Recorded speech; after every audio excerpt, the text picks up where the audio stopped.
Welcome to Conversations and Connections. We are the podcast of the Family Crisis Center of East Texas.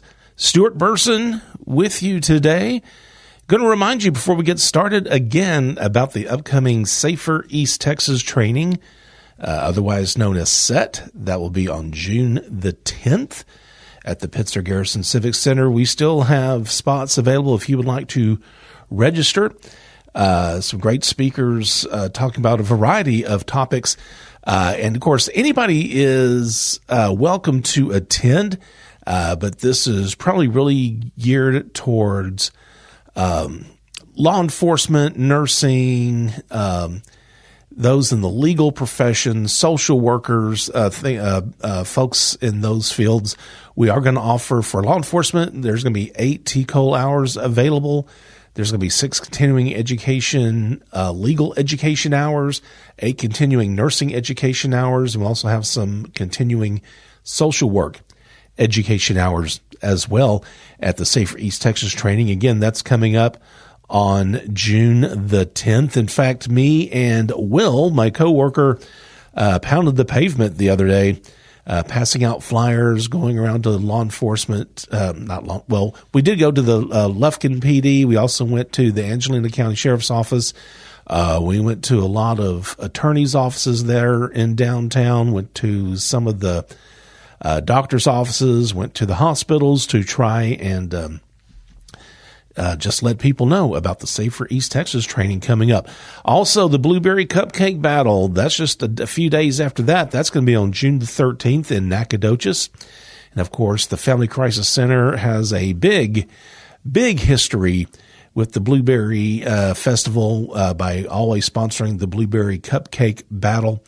If you want to show off your culinary skills, or if you just want to see some awesome creations by our community members, check out the Blueberry Cupcake Battle at the Blueberry Festival in Nacogdoches. That'll be on June the 13th. And if you want more information, if you want to register for SET, or go ahead and register now for the Blueberry Cupcake Battle, you can contact Mallory Harris at our office. That number is 936-639-1681. Something else I just want to let everybody know, if you're listening through the link that we provide on our Facebook, on the Podbean app or the Podbean page, if you are an avid listener of podcasts, we are also available on Spotify, Apple Podcasts, Amazon's music app. Also, we are just now brand new to iHeartRadio. So if you listen to that app, you can find us. Just search for Conversations and Connections. We're on YouTube Music and the YouTube video channel as well. The podcast isn't video, it's audio, but we are available on YouTube, whether it be the YouTube, the standard YouTube channel, or on YouTube Music. My guest today is a coworker of mine. She is our intake specialist.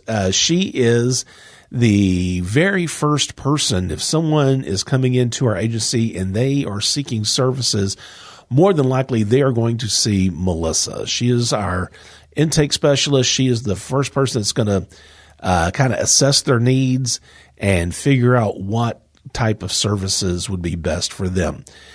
So let's get on with our conversation with intake specialist Melisa Youngblood.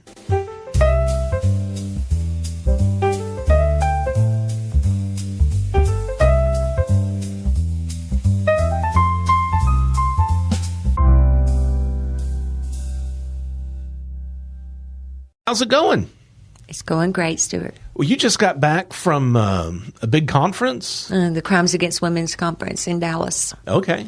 And they had you up high. They did, on the 22nd floor.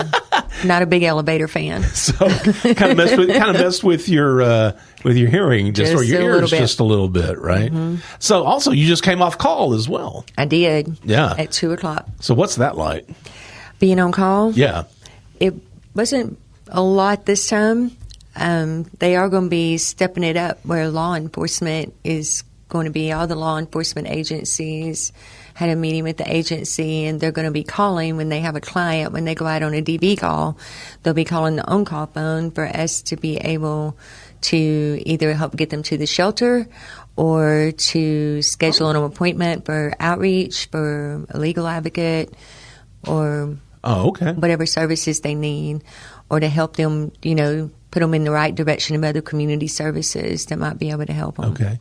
And, well, and I know this isn't exactly what we had before we started recording that we were going to talk about, but let's kind of go back a little bit. What does it mean to be on call? What does that entail? To be on call, we have 14 advocates, I believe it is. So we each have the on-call phone for a week at a time.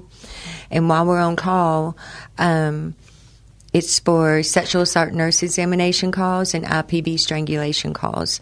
We are the advocate that is there for that victim, so they don't have to be re-victimized over and over again and tell that story over and over again. They can tell it to us, and then we can go from there. Okay. But we're there to help them emotionally. I mean, I've done things like brought up music on YouTube to make them more comfortable. Yeah. Or just most of the time they just need somebody to sit there beside them. Okay. Yeah. Well, that's, I always, of course, I'm one of those that's never on call because Right. I'm definitely not an advocate, but I always hear all the advocates talk about, whose turn it is to be on call and everything. How long are you on call for? 7 days, 1 Okay. week, but it's 24 hours. Okay. So you get a call so at it's 2 day and o'clock in the night. morning. And most things happen in the middle of the night. Yeah. Yeah. Oh, okay. So with your job, it's in your title is what are they calling you these days? The intake specialist. So Yes. so the intake specialist, you're really, I guess, the first face that potential clients see. Yes. When they come to the agency. What does exactly that role entail? It is. It's very much frontline. But I started out with the crisis center as a crisis worker. Okay. Yeah, on midnight to noon for 3 years before I moved up front to the intake specialist. The intake specialist up front, you are frontline for outreach clients that need protective orders, that need help with divorces, they need a legal advocate, or they need direction for housing or waivers for electricity deposits, things of that nature. They need a self-sufficiency advocate. They may need a trauma counselor for the trauma that they've endured. So what I do is I hear their story, I take pictures if need be, and I enter them into our system. I do the documents, have them sign all the documents and the contracts, and I send the referrals to the necessary advocate to help them move forward. Yeah. Okay. What does the process look like? Someone comes in, you're seeing them for the first time. What kind of questions do you ask? What is it? I guess it's your job to assess the situation, I guess, to see what kind of services they may need, right? Yes.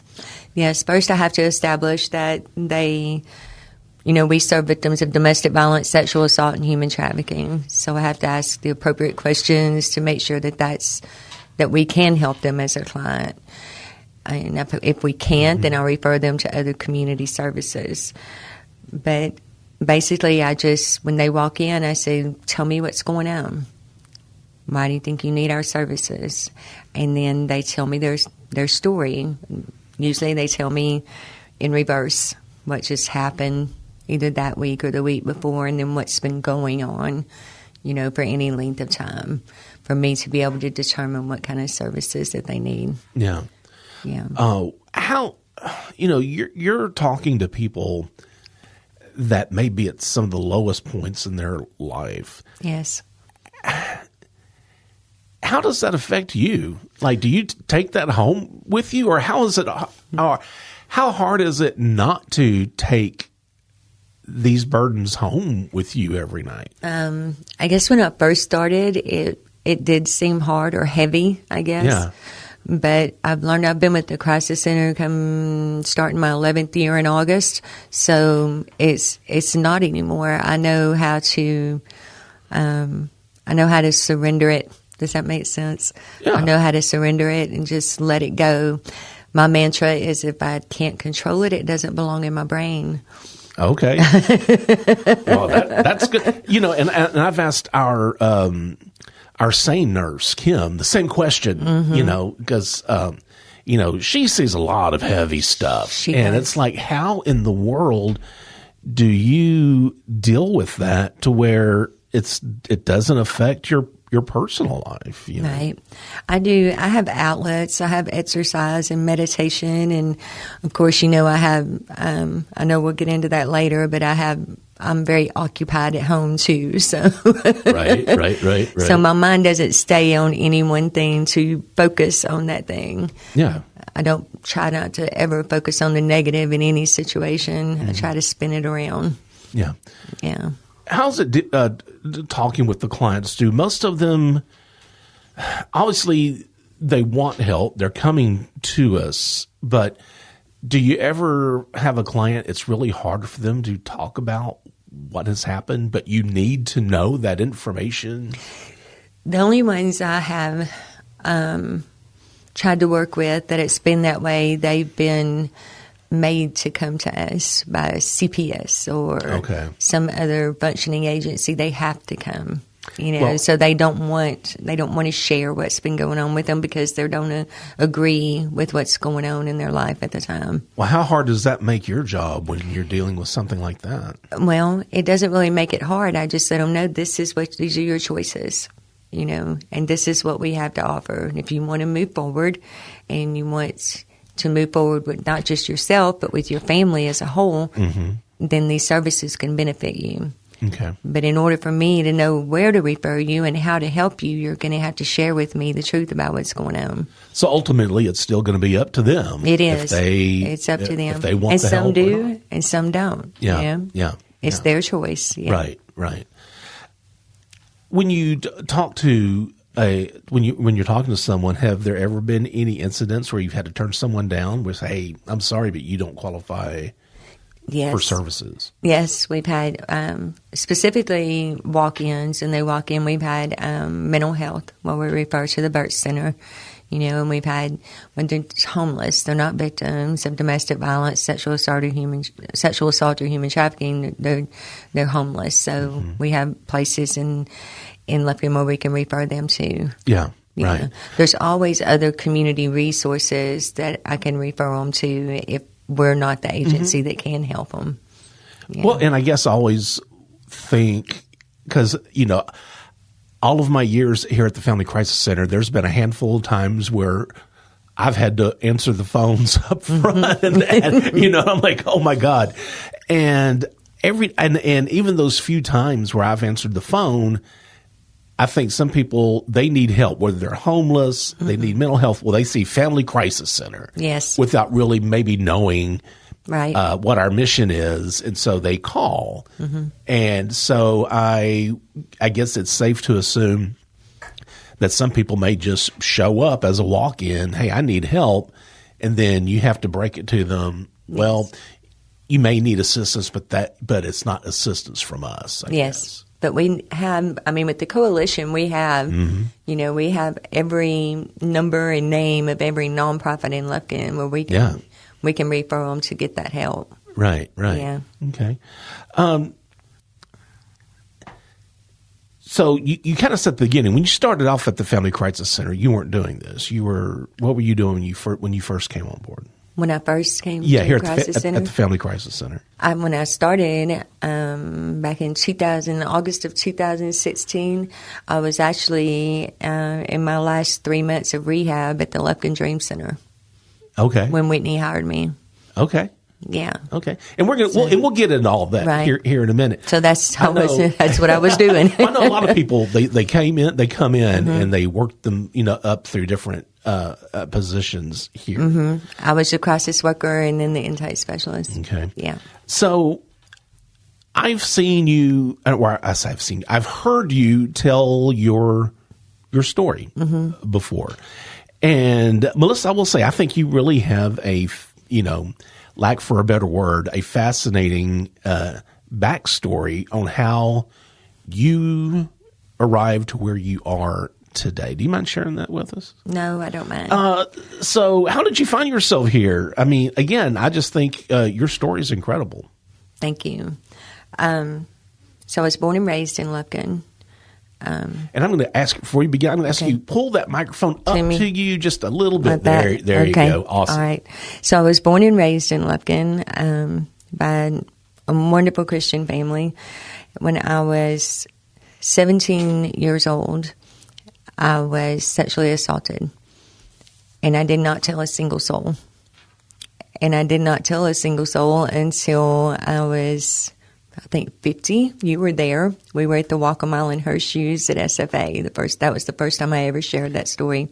Do you mind me asking what took you so long? And I don't mean that in an accusatory tone. Yeah. I just mean, why did you wait to tell your story then? It took years of being at the crisis center, I think, for me to have the courage to do it. And I think I kept it to myself for so long. I look back on it, I was young. And the repercussions I had in my teenage brain, it was just a lot of shame there. I had already been accepted into nursing school at that point, and it changed the whole trajectory of my life. I was very much in trauma mode. But the thing that I did, though, was a couple of months later, I turned 18 years old, and I went and signed up for the United States Air Force. So I ran to structure, but I did run. They say fight, flight, or freeze. I froze, and then I flew. I did. Well, the trauma you experienced, was that the driving force for you to sign up for the Air Force? For me leaving Lufkin. Okay. Yes. I left my home, my family, everything I did. When they say flight, I did. I flew. Yeah, very much so. But it's had the snowball effect in my life. I did run to structure. I married my first husband while I was in the service, and that's why I'm with the Family Crisis Center, because 7 years into our marriage, I woke up in ICU. I lived in a 7-year abusive marriage with him. We were both military.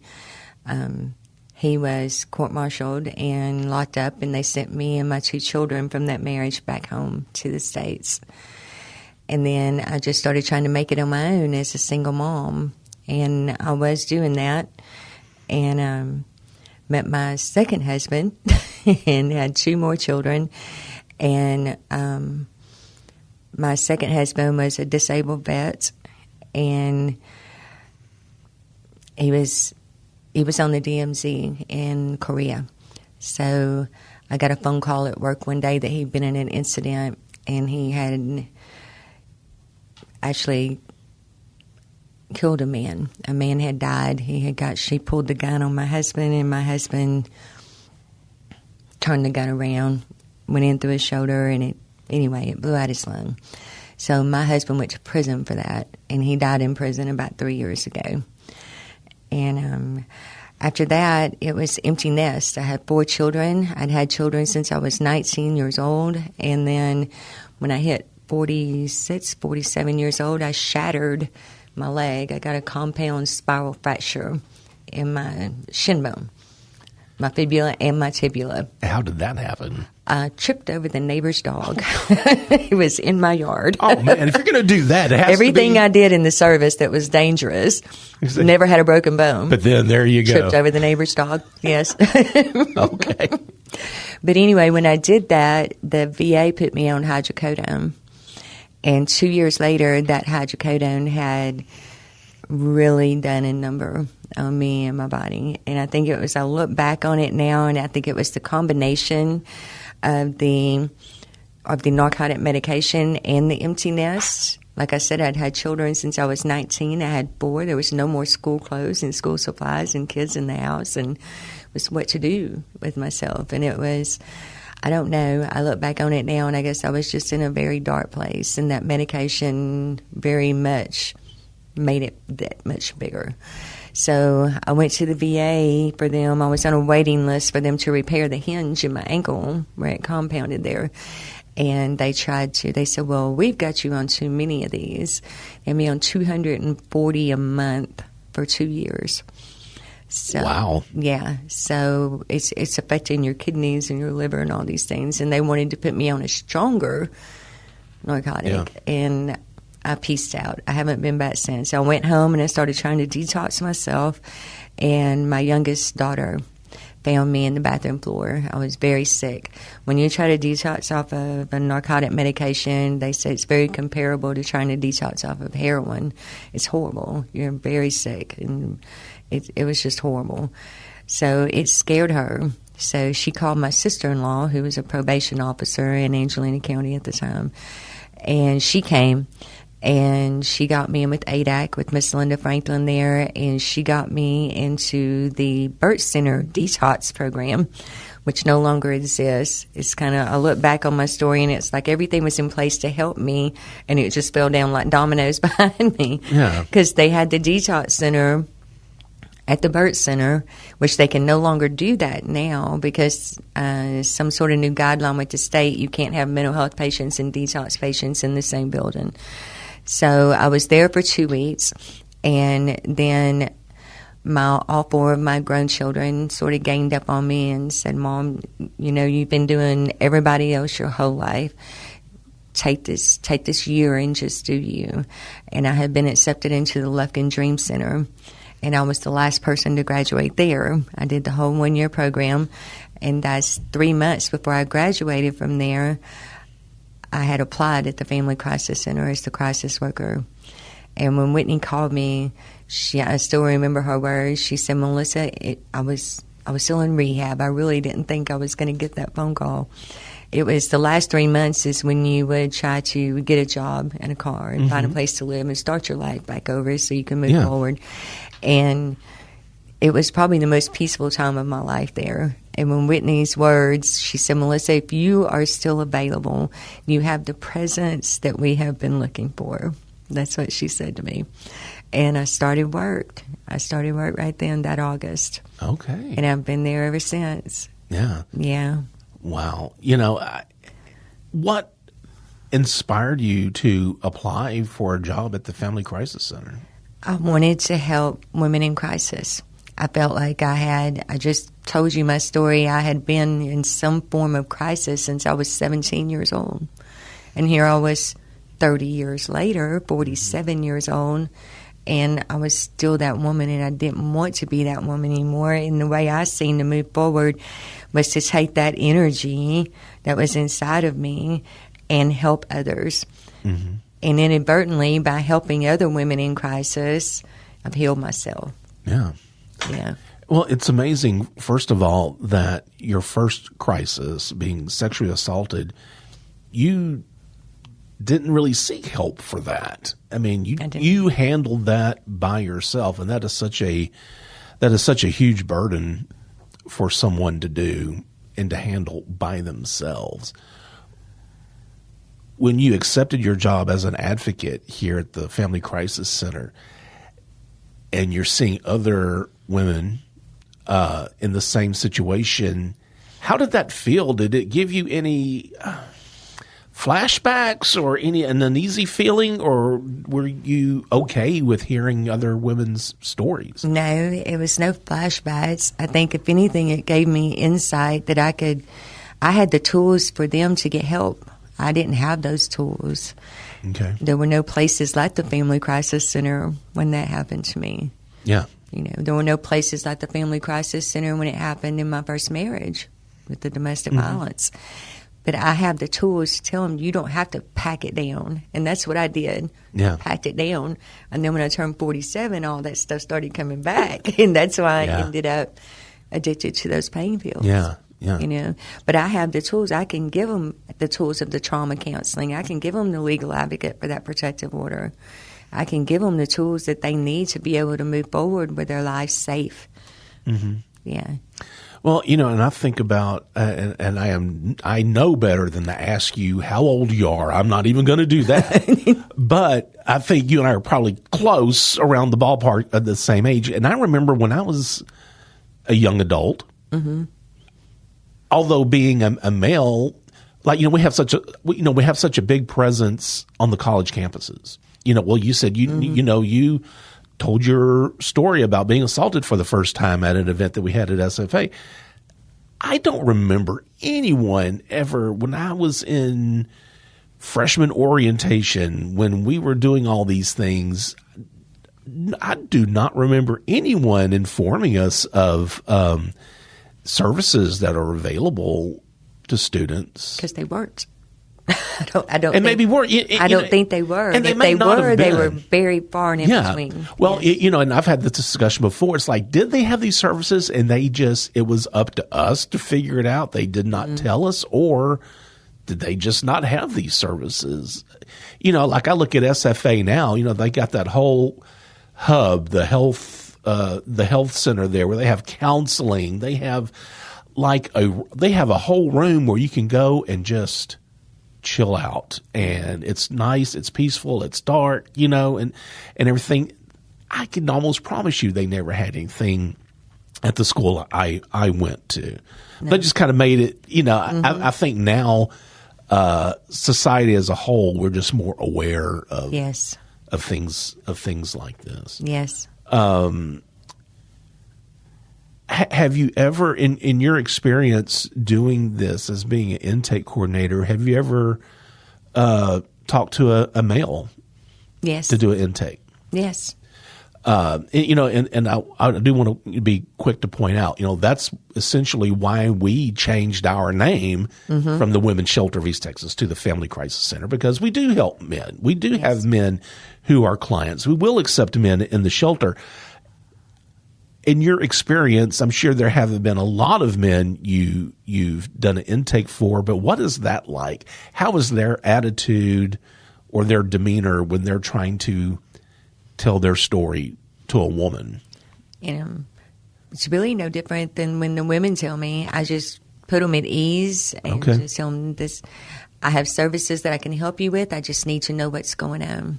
Yeah. And it's, I think it takes some discernment too, because sometimes we'll actually get, the woman comes in and the man comes in and they're in this situation. Yeah. Oh, gosh. So we'll send one to Nacogdoches, one to Lufkin. But we have had several incidents where it was the man that was the victim. Mm-hmm. And that's the way I see it, whether it's male, female, or transsexual, it doesn't matter. It doesn't matter if you walk in there. I don't care if you have purple with green polka dots. If you walk in there and you're a victim, I'm going to try to help you. Yeah.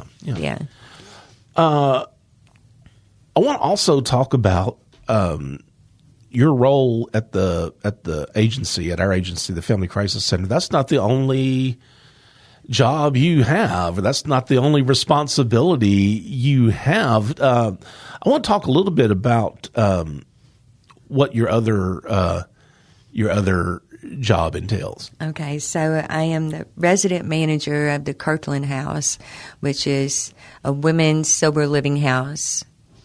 It was we started off as the Man-Tooth House. It's now the men's sober living house. That's what I still have written down on my notes. I wrote Man-Tooth House down. That's now the men's house, the men's sober living house. Okay. So right after I was promoted up front to intake specialist, Judge Bob Inselman, who's going to be retiring within the next week. And who's is he still our? Yes, he's the chairman of our board. Yes. He called me, and I didn't know that he knew me, but he had been seeing, of course, while I was at the Dream Center, I went to the Mosaic Center. So I graduated with class 22 there while I was there. And they kind of call me their poster child, I think. But they, having them on my resume, I think helped me a lot with getting with the Crisis Center. But the receptionist at the time, we don't normally have a lot of men calling us. You know that, Stuart. So they're like, Melissa, there's a man asking for you. I said, for me specifically? She said, yes. I was like, well, who is it? She said, he just said his name's Bob. So she put him through, and I just told you my story. So I answered the phone, Melisa Youngblood, how can I help you? And he said, Melissa, this is Bob, Judge Bob Inselman. And Stuart, I like to slid out of my chair because I was like, what in the world is coming back on me now? What did I do? What did I do? What did I do? But he asked me if I had seen the news the night before, and I had, and it was where they were opening the Manshooth House. Mm-hmm. And he said that anytime, anywhere he went in Logan, he does a lot of community things. Judge Angelman does. He's a really good person with a big heart, and he said everywhere he went, my name kept coming up. And I do have a video with the Mosaic Center that tells my story and my testimony. And he was on the board there at one point, and he saw that. So he found out where I was. Heather Carty was our executive director then. And she thought that he was going to take me away. But he asked me if I'd meet him there at lunch the next day, and I did. And I went and told Heather. I met him and our BP there. And when I walked in, I just knew. I did. I just knew. I said, yeah, I think this is where I'm supposed to be. And Judge was like, okay, let's give you a tour. That was the easiest interview I've ever had. So we moved to the Kirkland House. It was just more feasible for the women to be there because when he got the grant from Temple Inland to renovate that house, it was a bathroom in each bedroom. So we have more bathrooms, for women. They were sharing 2 bathrooms with 8 women at the Manshooth House. And it was just, I think it was just more comfortable for the women down there. And for me too, yeah. But what I do there is the Sober Living House for Women. It's a program. I have 8 women living with me at all times, pretty much. And they come to me out of TDCJ's Lockdown Safe P program, which is like a lockdown rehab. There's also relapse lockdown rehab. I've had them at Evangelina County Jail. I've had them out at the shelter.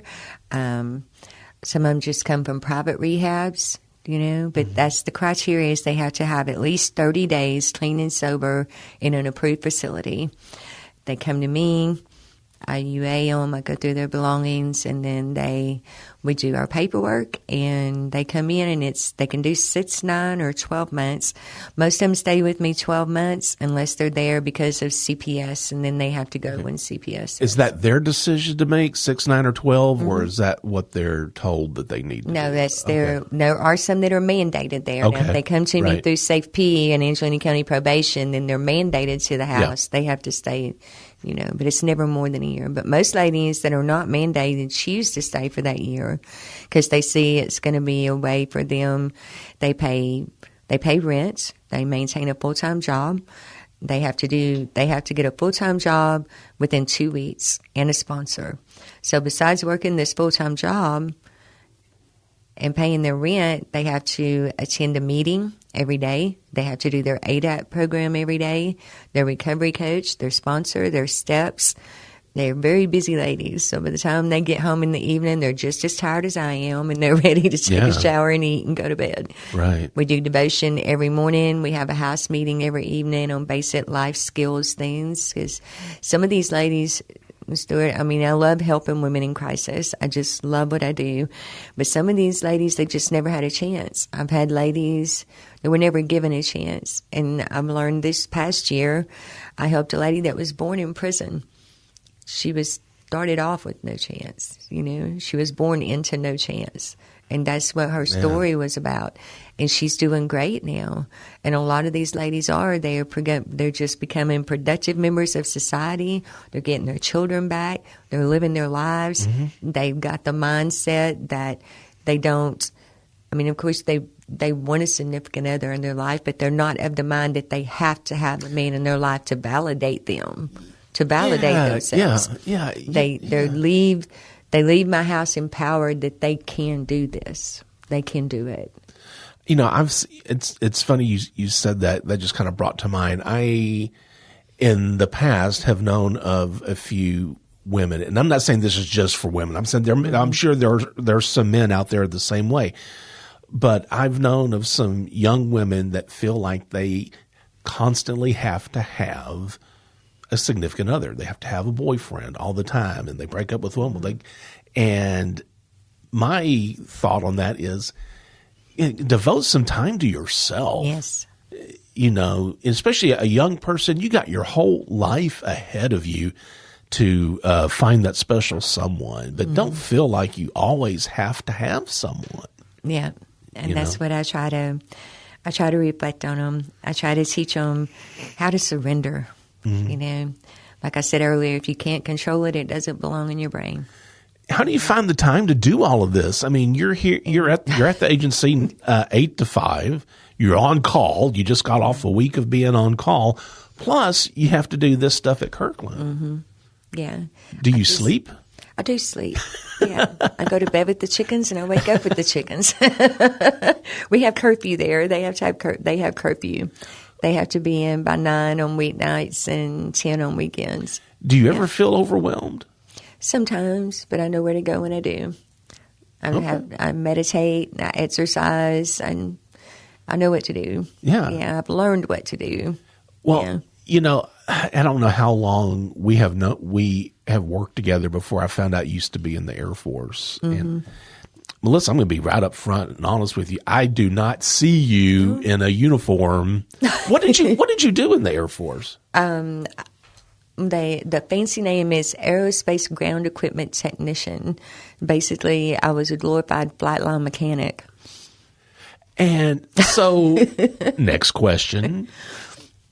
Did you ever think about taking the skills you've learned with that and taking that into the civilian life? And no, because by that point I was a single mom. Okay. Yeah, I never thought about it. When I come home, like I said, the trauma was compounded by then. Yeah. So I was really trying to, just figure it out. I started doing a lot of administrative things.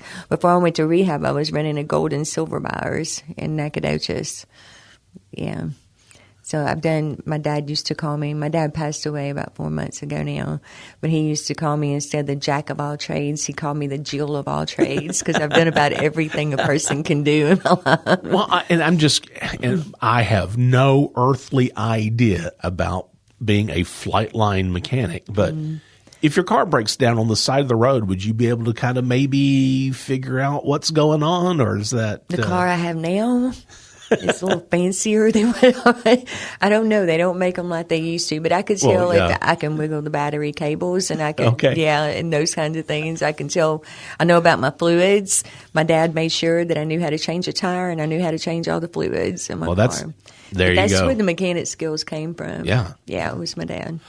What is the thing that you really enjoy the most about what you do? In everything that you do, whether it be here at the Family Crisis Center or at Kirkland House, what is it that just keeps you going every day? I think it's just knowing. It just feels good seeing that light come on in somebody's eyes. I think a good example is the lady that we had at our last speaker we had at our last luncheon, wasn't it? You remember Regina? Oh, yes. At the Passion for Purple lunch. Yes. So when she walked into my office, she had no idea. And I knew something was going on because her breathing was so ragged. And so when that light came on, when I told her, I called Kim, and when I told her, I said, you need to go to the hospital. You need to go to the hospital now and get checked out. If she hadn't come in that day, Stuart, I don't think she would have lived, because they medevaced her straight to Tyler. Well, see, and I think that is something that people need to be aware of, is that in your job, you're not just tell me your story. Okay, you check this box, you qualify or not. You actually notice something physically not right, something wrong with this woman. Yes. And she had been strangled. Right? Yes, she had been strangled, and turns out she had an aneurysm in her carotid artery, and she had a blood clot behind her eye that was caused from the strangulation. If she had chose not to come that day, because she works nights at the state school, so if she had chose not to come home that day, to come to the crisis center that day and just go home and lay down with her twins, I don't know if she would have lived. And when you first told her that, hey, you need to get physically checked out, was she willing to do that, or was she kind of She reluctant? was. Regina, Okay. that's what I say, when you finally see that light come on, that's the reward that you get, because I'd helped Regina before, and she'd gone back, and then she left again. Mm-hmm. And when she seen that light come on, when I saw that light come on, when she seen that I knew what was going on with her, and I saw it, I saw her recognize that, yes, this just happened to me, and I need to go get help. Yeah. And it really, when she came back after coming out of the hospital, it's Tyler, and she came back to do the paperwork and stuff with our legal advocate, you could just see that light shining her. She was done and ready to move forward with her children. And just for anybody who's listening, Regina, a former client of ours, go to our YouTube channel. Go to YouTube, look up the Family Crisis Center, because the video that we had produced for the Passion for Purple Luncheon is on our YouTube channel, and it's called Regina's Story, and it's just her story itself is very, very inspiring. Phenomenal. As is yours, Melisa Youngblood. you. As is yours. I appreciate you. Thank you, Stuart. Coming on board. All right, Melisa Youngblood. She's our intake specialist at the Family Crisis Center. And I guess just like with all of our jobs, we hope you never have to see us. We hope that you never need our services.